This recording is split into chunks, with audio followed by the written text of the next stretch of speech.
युवजन सभा के समाजवादी पार्टी के प्रदेश अध्यक्ष अरविंद जी के पास। सर, सबसे पहले आपको बहुत बहुत स्वागत है हमारे चैनल पे। बहुत धन्यवाद कि आपने मुझे अवसर दिया अपने चैनल पे बोलने के लिए।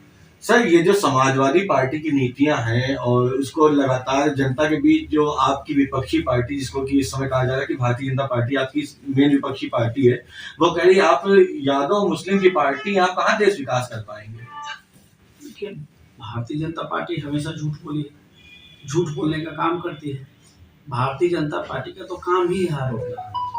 लेकिन समाजवादी पार्टी है। समाजवादी पार्टी एक दल नहीं, समाजवादी पार्टी एक आंदोलन है। वह आंदोलन है जो गरीब के चेहरे पे मुस्कान ला सके, जो गरीबी और अमीरी के बीच की दूरी को खत्म कर सके। ये वो आंदोलन है जिस आंदोलन को शहीद आजम भगत सिंह जी ने शुरू किया था।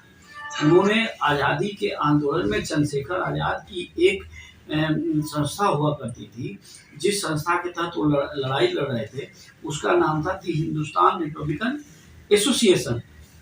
उसमें शहीद आजम भगत सिंह जी ने चंद्रशेखर आजाद से निवेदन किया कि हम चाहते हैं कि हम अपना अंतिम लक्ष्य घोषित करें, और अंतिम लक्ष्य उन्होंने समाजवाद घोषित किया और चंद्रशेखर आजाद से बात किया। चंद्रशेखर आजाद से परमिशन लेने के बाद कलकत्ता के प्रफुल्ल गांगुली से लेकर के राजगुरु सुखदेव सबसे बात किया, और दिल्ली के फिरोज शाह कोटला के मैदान में तय हुआ था कि अब 5-3 के प्रस्ताव से पास हुआ कि आज से दी हिंदुस्तान रिपब्लिकन सोशलिस्ट एसोसिएशन घोषित होगा। और वही आंदोलन, वही समाजवादी आंदोलन, वही सोशलिस्ट समाजवादी आंदोलन 1933 में कांग्रेस पार्टी का जो कांग्रेस आंदोलन कर रही थी, आजादी का आंदोलन कर रही थी, उसमें डॉक्टर लोहिया, लोकनायक जयप्रकाश नारायण जी, आचार्य नारायण देव और तमाम समाजवादी नेताओं ने महात्मा गांधी से जाकर के कहा बापू से कि हम चाहते हैं कि कांग्रेस पार्टी का एक सोशलिस्ट दल बने। और 1933 में कांग्रेस सोशलिस्ट पार्टी का गठन हुआ। वही आंदोलन डॉक्टर लोहिया चलाते रहे, उसी आंदोलन को चलाते चलाते माननीय मुलायम सिंह यादव जी के हाथों में आया, और माननीय मुलायम सिंह जी के हाथों में आया। अब यह आंदोलन समाजवादी आंदोलन के भविष्य माननीय अखिलेश यादव जी के हाथ में है। आज अखिलेश यादव जी के हाथ में आया आंदोलन, तो उन्होंने काम किया, उन्होंने विकास किया। इस योगी आदित्यनाथ की सरकार ने इस 5 साल में उत्तर प्रदेश को 10 साल पीछे कर दिया। कारण पूछिए क्यों पीछे कर दिया, तो मैं आपको बताना चाहता हूं। एक्सप्रेसवे बना 22 महीने, एक्सप्रेसवे बना 22 महीने, आगरा से लखनऊ मेट्रो चली 25 महीने। अगर समाजवादी पार्टी को अगर अवसर मिला होता तो जो पूर्वांचल एक्सप्रेसवे का नींव डाला था वो तो 22 महीने में बन के तैयार होता, और उसी तरह से दूसरा 22 महीने में ही बन के तैयार हो गया होता। मतलब इतने इस 5 साल में विकास का उत्तर प्रदेश देश का नंबर 1 प्रदेश होता, नंबर 1 प्रदेश होता। अभी पूछा जाए कि समाजवादी आंदोलन की भविष्यवाणी अखिलेश यादव जी ने 108, 102 एम्बुलेंस चलाए। योगी आदित्यनाथ जी की इस 5 साल की सरकार में कितनी नई एम्बुलेंस इन्होंने दिया, तो उत्तर आएगा कि 0 इन्होंने दिया। डायल 100 दिया, डायल 100 का नाम उन्होंने डायल 100 से 112 कर दिया। लेकिन स्मार्ट पुलिसिंग को जो बनाने का काम किया था कि किसान को चौकी तक न जाना पड़े, थाने तक न जाना पड़े, थाना और चौकी किसान के मेड़ तक आए, इसके लिए उन्होंने डायल 100 लागू किया था। अब उसमें क्या हुआ, अभी आप सवाल करेंगे और अभी आप पूछेंगे, अभी आप डाटा निकालेंगे कि डायल 100 में कितनी नई गाड़ियां देने का काम किया उत्तर प्रदेश की सरकार ने, योगी आदित्यनाथ की सरकार ने, अजय सिंह बिष्ट की सरकार ने, तो पता चलेगा कि कुछ भी नहीं, एक भी नहीं देने का काम किया। इसलिए इन्होंने काम को किया नहीं। समाजवादी आंदोलन के भाई जो काम किए थे, जो कामों का उद्घाटन शिलान्यास किया था, उसी का दोबारा फीका काटने का काम किया, उसी को कैंची चलाने का काम किया, और कोई नया काम करने का काम नहीं किया। उत्तर प्रदेश की जनता, नौजवानों में भारी आक्रोश। कोरोना काल में आपने देखा होगा किस तरह से एक बाप के गोद में एक बेटा मर गया, ऑक्सीजन के अभाव। आपने देखा होगा किस तरह से एक माँ की गोद में उसका बेटा मर गया, ऑक्सीजन के अभाव। आपने देखा होगा कि एक पत्नी ने अपने पति के मुंह में फूंक मार रही थी कि उसको ऑक्सीजन मिल जाए, हमारा पति बच जाए, वो पति नहीं बच पाया। और बेशर्मी देखिए इस अजय सिंह बिष्ट की सरकार की और देश की सरकार की, कि देश की पार्लियामेंट में देश का स्वास्थ्य मंत्री बोलता है कि ऑक्सीजन के अभाव में कोई नहीं मरा है, और प्रदेश की विधानसभा में प्रदेश का स्वास्थ्य मंत्री बोलता है कि ऑक्सीजन के अभाव में कोई नहीं। तो जनता में जन आक्रोश है। जनता आक्रोशित है, जनता खोज रही है, रोज सोच रही है कि कब उसको अवसर मिले कि भारतीय जनता पार्टी के खिलाफ वोट करें और समाजवादी पार्टी की सरकार बनाए। कि अखिलेश यादव जी जब उत्तर प्रदेश के मुख्यमंत्री बनेंगे तो उन्होंने विकास किया है और विकास करने का काम करेंगे, तो एक एक विकास करने का काम करेंगे। आप बोल रहे हैं कि जनता में आक्रोश है, लेकिन आने वाले समय में जैसे पिछले भी चुनाव हुए, आक्रोश जनता का होता है, वो वोट बैंक में क्यों नहीं तब्दील हो पाता, अंत में वो वोट में कन्वर्ट क्यों? ऐसी कौन सी नीति भारतीय जनता पार्टी समाज में ले आती है? भारतीय जनता पार्टी हमेशा से प्रयास करती है कि हम किस तरह से जाति धर्म के झगड़ों में फंसा, वो प्रयास करती है कि जैसे ही आप कहेंगे कि माननीय अखिलेश यादव जी ने 22 महीने में एक्सप्रेस वे बनाया, आप 5 साल में नहीं पूरा कर पाए, तो वो कहेंगे पाकिस्तान। जैसे ही आप बात करेंगे कि अखिलेश यादव जी ने बच्चों के हाथों में लैपटॉप दिया था, तो वो कहेंगे मुसलमान। ये बात करके और फूट डालने का काम करते थे।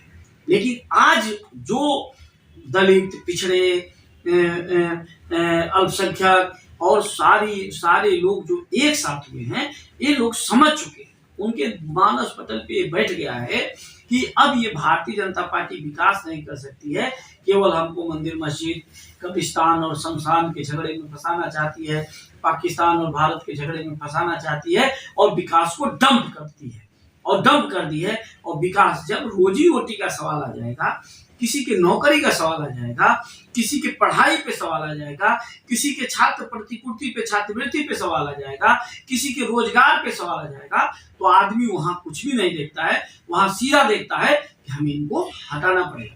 अब आज सबको यही दिख रहा है। आप इतनी पार्टियों के नेताओं को अपने साथ ले रहे हैं, वो विशेष पार्टी में थे, पिछली पार्टियों में थे, सत्ता की मलाई खा के बैठे हुए लोग आज बोल रहे हैं कि पिछड़ों के साथ वो हुआ और अगड़ों के साथ ये हुआ। उस समय लोग ये सब चीजें नहीं है, और आप उनको अपनी पार्टी में ले रहे हैं, तो कितना सम्मानजनक होगा जनता के लिए ऐसे लोगों को लेना। नहीं, वो जो नेता थे, पिछड़ों के वो लोग नेता हैं, उनका वोट बैंक है और वो उनको लोग मानने वाले, उनको लोग उनके क्षेत्रों में मानने वाले। उन्हीं लोगों को तो ये झूठ बोल करके इकट्ठा किया कि हम आपको मुख्यमंत्री बना देंगे।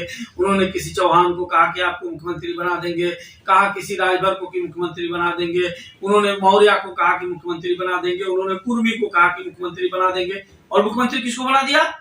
योगी आदित्यनाथ को। और उन दलित पिछड़ों को, उन दलित पिछड़े के जो नेता थे, उनको डंप कर दिया, रोक दिया, उनको पूरी तरह से बांध दिया, और दलित पिछड़ों के आरक्षण से लेकर के उनके हर चीज को, उनके रोजगार से लेकर के सबको उन्होंने खाने का काम किया और उसको खत्म करने का काम किया। इस पे वो सारे लोग आज एक हुए हैं और भारतीय जनता पार्टी को हराना चाहते हैं। हम उनका स्वागत। तो आपके अखिलेश यादव जी ने ये बोला कि 200 विधायक आप जो है भारतीय जनता पार्टी के आप लोग के संपर्क में है, ये कहाँ तक बात सच है? अभी तो 15-20 की खाली सूची आई है, 200 विधायक कहाँ आपके सत्ता है? अभी आपने कल सुना होगा प्रेस कॉन्फ्रेंस में, उन्होंने कहा कि अब जो हमें लेना था हम ले चुके, हम अब चुनाव के मैदान में। नहीं, एक आदमी कौन लेना है? बोले एक आदमी बचा है, कौन है वो? अब वो योगी बाबा को तो नहीं ला रहे? नहीं, वो अपना उनका काम है। योगी बाबा नहीं आने वाले हैं। योगी बाबा गोरखपुर जा चुके हैं, लौट चुके हैं गोरखपुर, उनको भेज दिया भारतीय जनता पार्टी ने गोरखपुर। वो गोरखपुर चले जाएंगे, समाजवादी पार्टी की सरकार बनने जा रही है, इसमें कोई दो राय नहीं है। कितनी सीटें सर? हमारे नेता ने घोषित कर दिया है, हमारे नेता ने जो घोषित किया है वही सही है। सर कैसे कुछ हम आपके पार्टी के पूर्व मंत्रियों से मुलाकात करते हैं, संगठन के बड़े नेताओं से मुलाकात करते हैं, तब तो लोग 399 तक का आंकड़ा देने लगे हैं। तो सही दे रहे हैं, जनता में आक्रोश है। अब जनता फैसला कर देगी, जनता दिखा देगी, जनता फैसला कर देगी। जो कर रहे हैं सही कर रहे हैं। जब तेली बर्खास्त नहीं, किसान का हत्यारा, किसान का हत्यारा, देश का गृह राज्य मंत्री, उसका बेटा थार जीप चलाता है और किसान को कुचल देता है, और तेली बर्खास्त नहीं हो पा रहा है। तो आपको क्या लगता है? ये बड़ी बात है। अच्छा।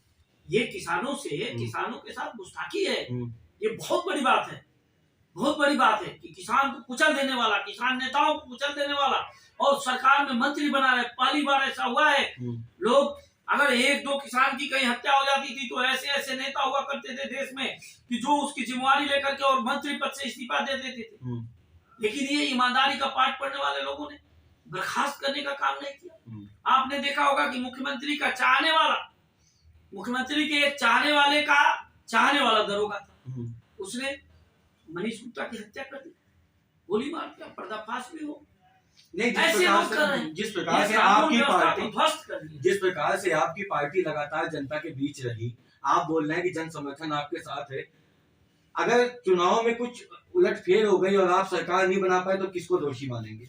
हम सरकार बना रहे हैं। अगर नहीं बना पाए सर? हम बना रहे हैं, नहीं बना पाए कौन सी बात हुई? अच्छा। हम सरकार बना रहे हैं, हम जनता, हम कॉन्फिडेंस में है, हमने काम किया, हमने बूथ बनाया, अपने संगठन बनाया है, संगठनों पे काम किया है। हमने कोरोना महामारी में हमारे तमाम ऐसे नौजवान हैं जो लाल टोपी लगा करके और लोगों को, गरीबों को पैकेट देने का काम किया, राहत सामग्री देने का काम किया। लाल टोपी तो खतरे का निशान है बोलते हैं। वो बोलते हैं खतरे का निशान है ना। लाल टोपी क्रांति की प्रतीक है, लाल टोपी सुख दुख की साथी है।